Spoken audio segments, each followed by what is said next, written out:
toutes et à tous et ravie de vous retrouver sur Audition TV. Nous allons consacrer une série d'émissions sur le choix de l'installation et nous allons commencer avec Dan Bétache, audioprothésiste qui a fait le choix de l'indépendance. Bonjour Dan Bétache. Bonjour Elodie. Alors vous êtes installé en tant qu'indépendant depuis 2 ans et demi. Racontez-nous l'histoire d'Idéal Audition.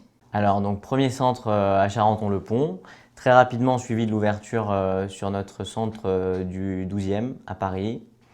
Et puis on a enchaîné après avec une ouverture sur Asnières-sur-Seine. On a suivi par le centre du 16e, il y a eu Pierrefitte et puis là tout récemment le centre du 17e. Voilà, donc c'est notre évolution en 2 ans et demi qu'on a réussi à mettre en place depuis notre ouverture. Aujourd'hui, Idéal Audition, c'est combien de personnes, combien de centres? On est 3 dirigeants. Aujourd'hui, on a 2 assistantes, on a 4 audios et à la rentrée, on va passer à 6. Aujourd'hui, on s'est rendu compte qu'il y avait des offres sur le marché de l'audioprothèse avec des grands groupes qui proposaient des prix souvent un petit peu dissuasifs aujourd'hui à l'appareillage. D'autres enseignes ou indépendants qui proposaient des prix beaucoup plus bas. Et il fallait souvent choisir entre le côté service haut de gamme de certaines enseignes et le côté prix bas d'autres sans forcément avoir le service derrière. Donc ce qu'on voulait, c'était vraiment d'allier ces 2 notions-là.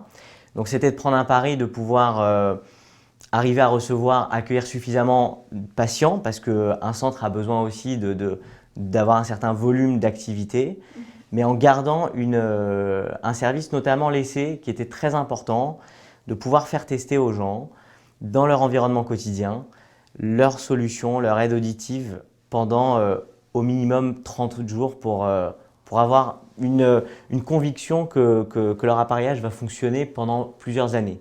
La garantie 4 ans aussi, c'était quelque chose qu'on avait envie de mettre en place malgré les prix bas qu'on proposait.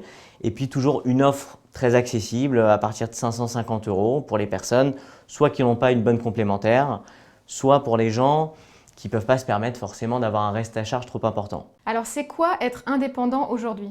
Indépendant, comme on l'entendait jusqu'à maintenant, ça pouvait être un centre audition de la gare avec un audio seul. Nous, on considère que malgré le fait qu'on ait un nom commun dans plusieurs centres, il y a une indépendance qu'on veut garder.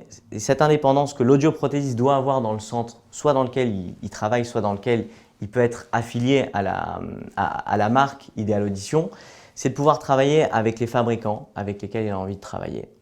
C'est pouvoir avoir ces méthodes de travail de gestion du patient qui ne sont pas imposées avec des processus. On laisse complètement libre de prendre en charge l'appareillage de son patient.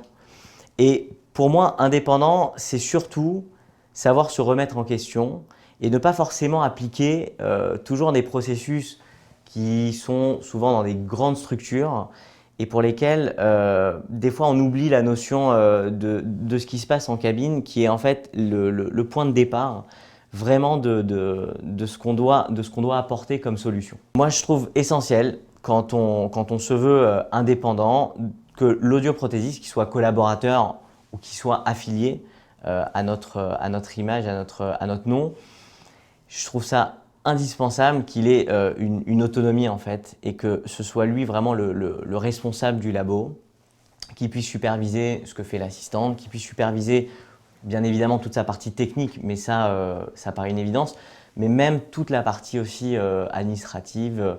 On a envie que l'audio puisse avoir sa propre autonomie au sein d'un centre Idéal Audition. Et ça marche, on l'a testé avec des responsables audio qui arrivent vraiment à gérer complètement leur structure. Alors pour finir, si vous aviez 3 conseils à donner à un jeune audio qui sort d'études, ce serait quoi?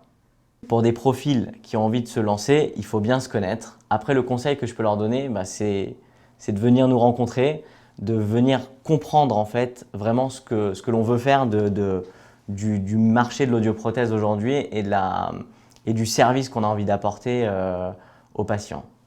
Merci beaucoup Dan Bétache d'avoir répondu à mes questions. Merci à vous pour cette interview. Cette émission est à présent terminée. Merci de l'avoir suivie et à très bientôt sur Audition TV.